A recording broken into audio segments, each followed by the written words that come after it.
ఫుల్గా మాట్లాడి కుప్పకూలాడట. ఆ రైతు మందడంలో రామారావు గారు, మాదాల రామారావు, ఆయన ఈ విషయం గురించి మనం ఒక 15 రోజుల క్రితం అనుకుంటా ఈ వాగులో ఫ్లాట్లు కేటాయించారు చాలామందికి. అదేమో క్లాసిఫై చేయకుండా రిజిస్ట్రేషన్ చేయడంతో ఏమైందంటే వీళ్ళందరికీ ఇప్పుడు అక్కడ ఇస్తే కుదరదు అంటున్నారు, రిజిస్ట్రేషన్ చేయమంటున్నారు. ఆ ఫ్లాట్ను కేటాయిస్తే వాళ్ళని ఏం చేయాలి అంటే ముందు క్లాసిఫై చేయాలి. ఈ రైతుకి ఈ చెరువులో భూమి ఇచ్చారు కానీ ఇప్పుడు అది చెరువు కాదు అని క్లాసిఫై చేయాలి అని. కానీ అది క్లాసిఫై చేయాలంటే ఏం చేయాలి?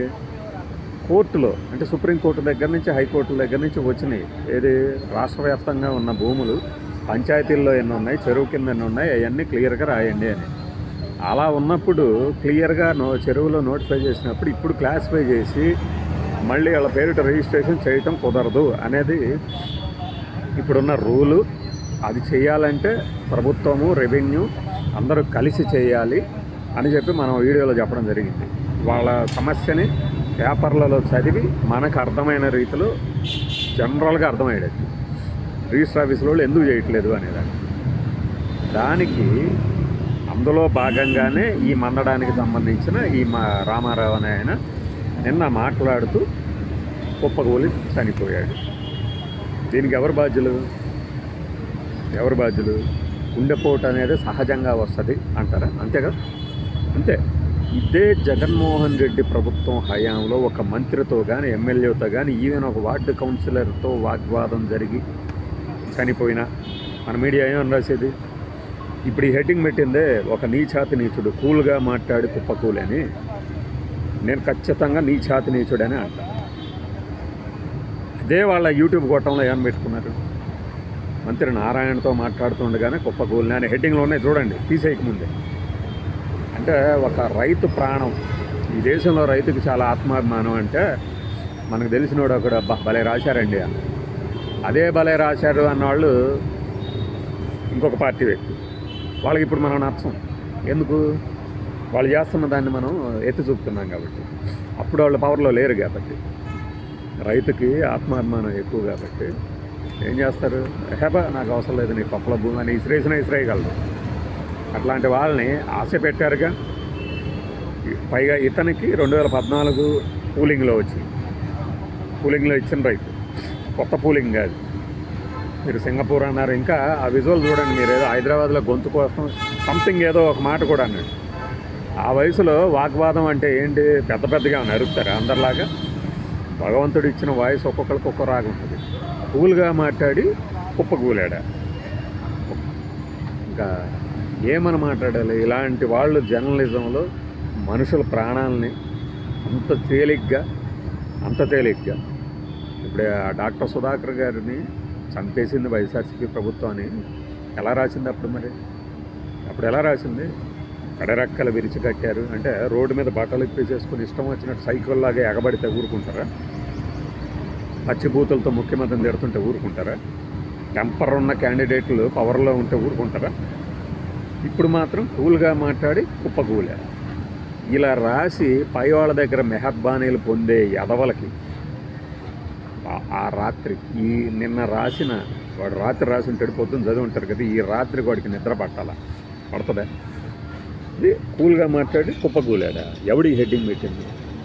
ఆ కుటుంబ సభ్యులను వెళ్ళి కనుక్కోండి. నాకు తెలిసి ఇది వీళ్ళు అది కూడా చేస్తారు. అమ్మ పోయిన ప్రాణం ఎటు పోయింది, వ్యతిరేకంగా మాట్లాడగాకండి అమ్మ, వ్యతిరేకంగా మాట్లాడితే మళ్ళీ ఆ భూమి ఏమవుతుంది ఇట్లా కూడా బెదిరిస్తారు. మరి ఆ రైతు జేఏసీలు, అమరావతి జేఏసీ, ఆ ప్రభావత అమ్మ, హనుమాయమ్మ వాళ్ళందరూ ఏం చేస్తారు? ఇప్పుడు వచ్చి మాట్లాడమనండి. ఖచ్చితంగా కొంతమంది పెద్ద మేధావుల్లో బయలుదేరుతారు కదా, ఈ కూటమి ప్రభుత్వం వచ్చిన తర్వాత ఏంటే అనుకుంటా వాళ్ళని వచ్చి రైతు కుటుంబాన్ని వదలుతున్నారు. అతను గుండెపోటు సహజంగా వచ్చేదే గుండెపోటు, వయసుతో పాటే వచ్చేదే గుండెపోటు.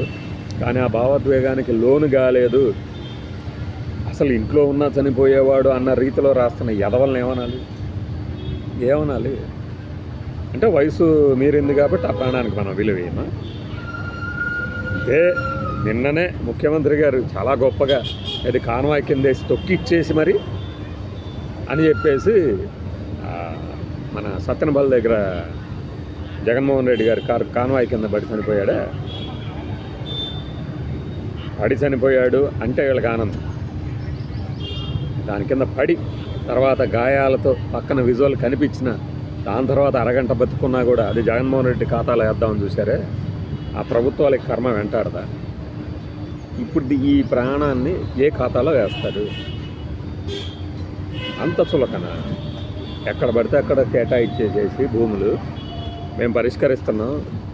ఇంకొక పత్రికలో చూసాం, 3 మెన్ కమిటీ అసలు ఏ 10 సమస్యలు పరిష్కరిస్తుందో తెలియట్లేదు, మాకు చెప్పాల్సిందే అని. వీళ్ళు కొద్దిగా ఎక్కువే చేస్తారు, ప్రతిదీ మాకు చెప్పాలి అనుకుంటారు. ఎవరి సమస్య ఏంటి అనేది వాళ్ళు 3 మెన్ కమిటీనో 3 సభ్య కమిటీనో వాళ్ళు చూస్తున్నారు అన్నప్పుడు ఒక రోజు ఇదిగో ఈ సమస్య ఇష్యూ క్లియర్ అయింది, ఈ సమస్య క్లియర్ అయిందని చెప్పి పెడుతూ ఉంటే బాగుంటుంది. కానీ మమ్మల్ని కూడా మళ్ళీ ఆ సభ్యుల్లోకి తీసుకోండి అంటే ప్రతి చోట ప్రాతినిధ్యం అనమాట. ఇలా అడిగారనుకోండి, మీకేంటి మధ్యలో, ఇది మా త్యాగజీవులు మా రైతులదండి. మరి ఈ త్యాగజీవి కదా ఈ మాదాల రామారావు, ఈ రైతు ఎంత పెద్ద వయసు అంటే వాదనకి దిగి అతనిని నోరు మూపించే ప్రయత్నమే కానీ ఈ సమస్యను ఎప్పట్లోగా పరిష్కరిస్తామని చెప్పేసి డేట్ ఎందుకు పెట్టలేకపోతున్నాం? 2027కి పోలవరం, 2027కి నిర్మాణాలు పూర్తి, 2027కి హైకోర్టు పూర్తి. ఈ సమస్యలు ఫస్ట్ దశ ల్యాండ్ పూలింగ్లో ఇచ్చిన వాళ్ళకి ప్లాట్ల కేటాయింపు రిజిస్ట్రేషన్ మొత్తం ఎప్పట్లో పూర్తి చేస్తాం చెప్పచ్చుగా. రోజు 30-40 మంది చేయించుకుంటున్నారు అన్నప్పుడు 2026 మార్చి లోపు లేదు సంక్రాంతి లోపు పూర్తి చేసేస్తాం అనొచ్చు కదా. అన్ని శాఖలు మన దగ్గరే ఉన్నాయి కదా. అరే పంచాయతీరాజ్ ఉంది, రెవెన్యూ ఉంది, కుటుంబ ప్రభుత్వమే కదా ఎవరున్నా కూడా. కోర్టులో చిన్న పిటిషను లేకపోతే ఒక చిన్న అర్జీ పెట్టేస్తే ఇలాంటి వాటిని ఎలా చేయాలో లిటిగెంట్లు చూస్తారు కదా, లాయర్లు.